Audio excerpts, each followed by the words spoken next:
What's up, everybody? Welcome back to Storytime with Uncle Reddit. My name's John, and this is r/Tales from Tech Support. Well, Auntie Reddit decided tonight was a good night to go to bed at a decent hour, so, I moved to the porch to do some recording. Using my old laptop, the one like I use for camping. We'll see how it goes. Alright, let's read some stories. I am going straight to hell. Many years ago, I worked for a small independent IT shop. I'm not proud of my time, behavior, or attitude during those years. It was my first job in IT. I was in my mid-20s and the atmosphere of the place was absolutely toxic. We thought we were gods when we were clowns and cowboys. All stories are around 15 years ago and to the best of my memory. Cast for this is me, my boss, client boss, DB guys, and collectively client secretaries. So on Wednesday after a long weekend off, I go back into work. My boss asked me to head down to the client site and have a look at their problem they've had since Friday. My boss had been down on the Friday, Saturday, Monday, and Tuesday to show his face and look involved. Boss, they can't access their CRM thingy. It's not our problem. The DB guys from the place that built it for them say it's a network issue, but I can ping the server and that's fine. It's a database problem. Just go and have a look for appearance's sake and we can say we're sparing no effort to look at it. Okay, off I go with the customary amount of required information to achieve my goal. Easy. Me. Hi everyone. So just for fun, let's start from the beginning for my sake. Just tell me what's going on, please. Client secretaries. We can't access anything on the system. We can't see any of the appointments or make new ones. Client boss. I'm gonna spare. Please do what you can. Anything, please. I've got the DB guys down here looking at it too, and they're convinced it's a network issue. Client boss is agitated. I get the picture. For anonymity, no details, but this guy's business is expensive rates for well-off clients for bookings from an hour to a half a day. All the shiny suits who spend their bank holidays in a polo shirt and shorts washing their Audi, and their trophy wives, spend a lot of money for relatively short appointments. Anything less than perfect service is an embarrassment. Client has no way of keeping track of who and when and what. They don't even know how much business they're losing. Me.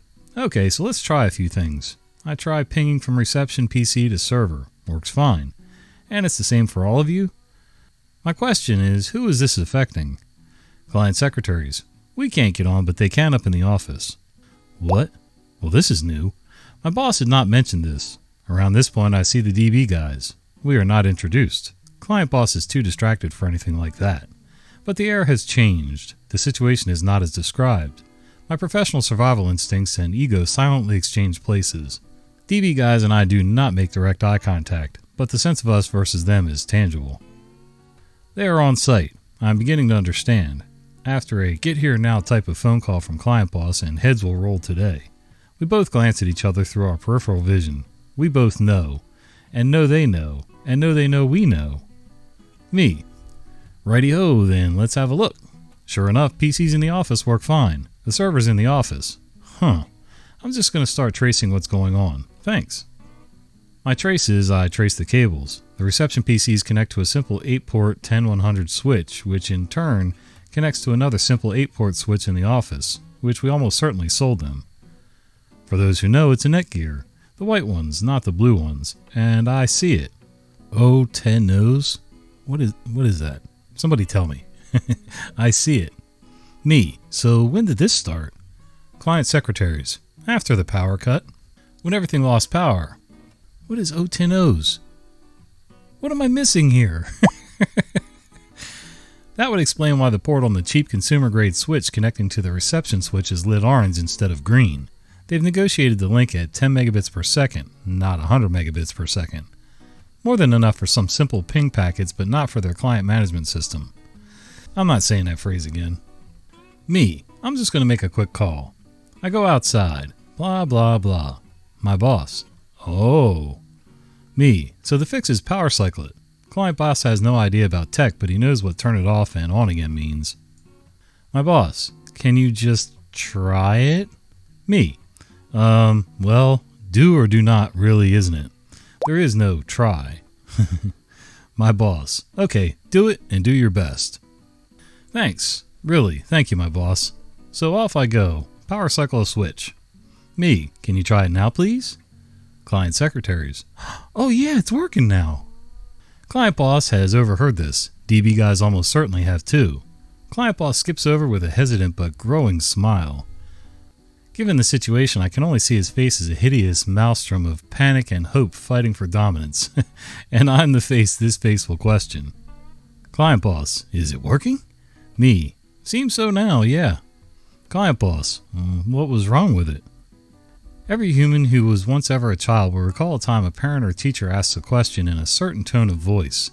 Every human who was once ever a child will recall that sensation of having fleeting nanoseconds to offer an answer that will be plausible and innocent enough to avoid big trouble. God's own atomic clock was ticking for me. I had nothing. I had absolutely nothing. Just nothing. I've resynchronized your switch, client boss.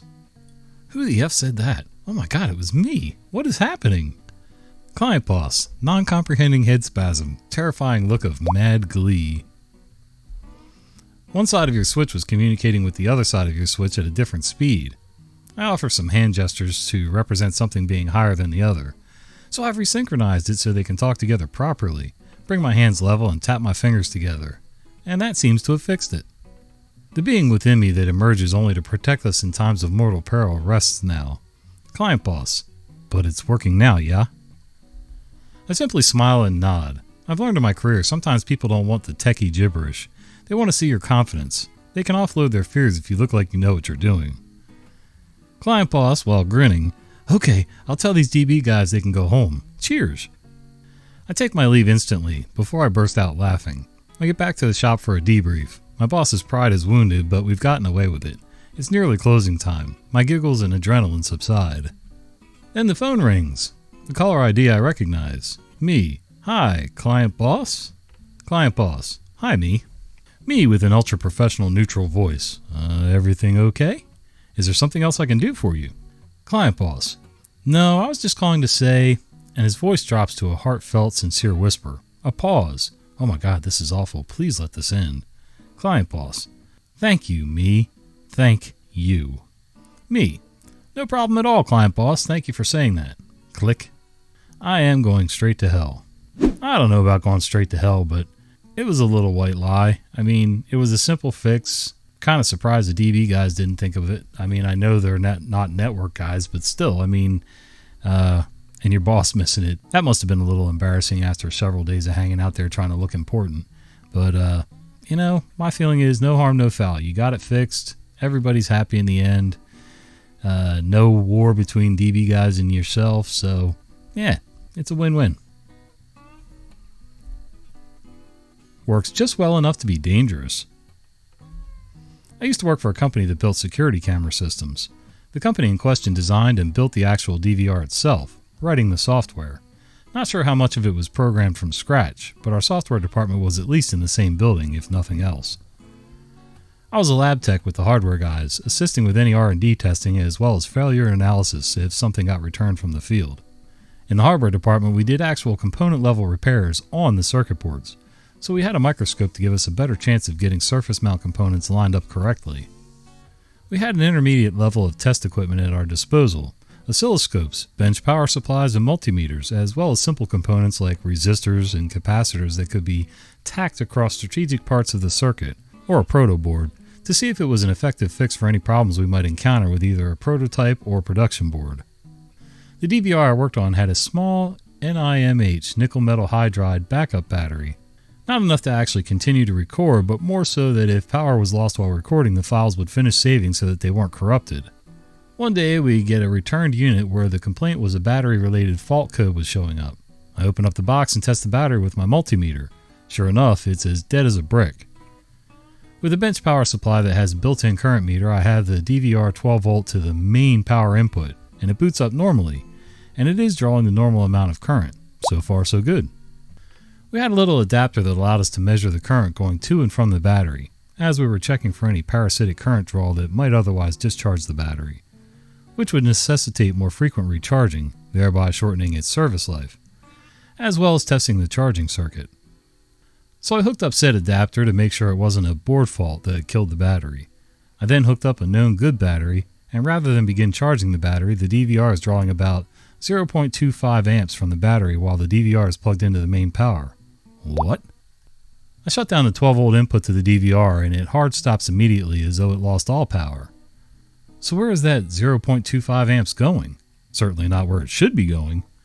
I look at the schematic to try to work out what might draw a small current like that if it failed.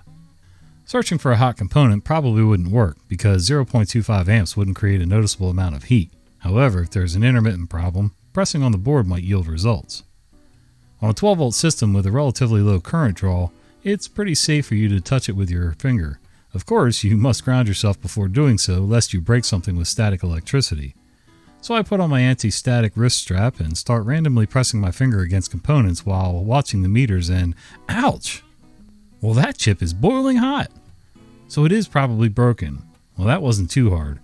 Weird that the current draw is almost normal, save for the 0.25 amp from the battery. So I circle the chip on the schematic so that I remember which part to replace. I then reach over to pick up the battery and ouch! The battery is also boiling hot. Immediately I realized that any kind of battery being too hot to touch is a very bad thing, and disconnected in a hurry, then rushing to turn off everything on the bench. I scanned the area surrounding the battery for any paper or other flammable materials that need to be moved away from it. There weren't any except that the table was made of wood, so I grabbed a metal baking pan we had nearby and put it over the battery. I thought of putting the battery on the pan and or tossing it in the freezer, but I didn't think it was wise to move it for fear of handling it might set it off. I mentally remind myself of where the fire extinguisher had been, and suppressing my urge to sprint, instead walked over there just to make sure it was still there. Thankfully, it was right where it belonged. I decide not to pick it up, lest I panic anyone when there isn't even any smoke coming out, much less flames. Instead, I went back to the bench and stood several feet away, watching and listening for any signs of an imminent fire. After a few minutes, the battery had cooled down. Whew! However, 0.25 amps was well within the normal operating range of the battery. Even if it wasn't, there's no way on earth anything could create that kind of heat at that voltage without drawing at least 10 times that amount of current. At least not without actually using the battery to literally ignite pyrotechnics. Something just wasn't adding up here, which made me suspect a problem with the multimeter. Sure enough, if I used the constant current mode on the bench power supply, making a mental note not to exceed the maximum safe current for the amps jacks on the multimeter, I discovered that the auto-ranging multimeter was apparently stuck at the low end of the amps measurement mode. Strangely enough, once you exceeded 0.25 amps, the meter did not say OL like it was supposed to. It would just stop rising, making you believe you were only drawing 0.25 amps, even if you were actually drawing much more than that. Yet the fact that the current meter still changed when you connected something would fool you into believing that the meter was still working properly. The way I could tell is that the bench power supply had a current meter of its own and I could crank it up to 3 amps, and the meter would just sit there, still showing 0.25 amps. The meter's maximum was 10 amps and it was protected by a fuse. Given that not knowing you're overcurrenting a battery could be rather dangerous, I removed the fuse for the current measurement jack and put a note on top stating that the current measurement mode did not work. I later found that the battery in question had a PTC built into it. A PTC is sort of like a circuit breaker, though it resets by letting it cool rather than having to press a reset button. It trips when it gets hot, but only reduces the current rather than cutting it off. So the battery just gets relatively hot, but not hot enough to be dangerous, and just dumps current into the fault until it runs out and dies.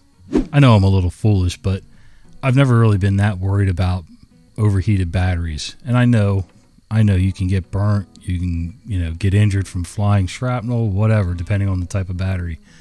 It's just not something that ever occurs to me because it's never happened to me and I've never seen it in person. The only time I've ever seen a cell phone battery explode is when somebody threw one into a bonfire once. Yeah. But at least this guy kept his head, kept his cool. Look at your options. Protect yourself and the property as best you can. I mean, he did good. I would have never figured out the fault with the multimeter. Half the time I can't even read it right for regular 120 volt house electric, so I'm a carpenter, what can I say? A wrench makes a pretty good hammer. Last Friday at 4 p.m., I foolishly answered the phone. Got a call from the director of a group I support. Noob, we just found out we need to do a data push Sunday night. That requires we stop app instances for places. After the push, we need to restart the instances. Can you script something for the support team? We're a DevSecOps shop, like the cool kids. There's roughly 20 places, and an app instance is roughly 20 microservices. I look up the magic incantation and, being a Unix guy, throw together a shell script that barfed up 400 commands to shut it down and 400 commands to start it up. I emailed it to the director. 2 minutes later, I get a Teams join request. I forgot about 21st service. No problem, I've got the script. No, let's just fix it on the chat. I'll share my screen. As my Navy friends say, no shit, there I was. The director cut the commands from the notepad and pasted them into Excel. He used one of the commands as a template and 2 columns to hold the variables for 21st service and app instance. Through the miracle of contact, the 3rd column held the missing commands. A quick cut and paste and he's ready to go. I wonder if I should have mentioned find and replace. I don't know. I'm guessing here, pure speculation, but I'm guessing that it was just over an extra column, just out of view or something. I don't know. I don't know. You guys will know better than me. It's been a long day, and I appreciate you guys coming for the video. If you enjoyed these stories, do me a favor, like this video, share with your friends, subscribe to the channel, and click that little bell icon so you'll be notified the next time I put one of these on. See ya.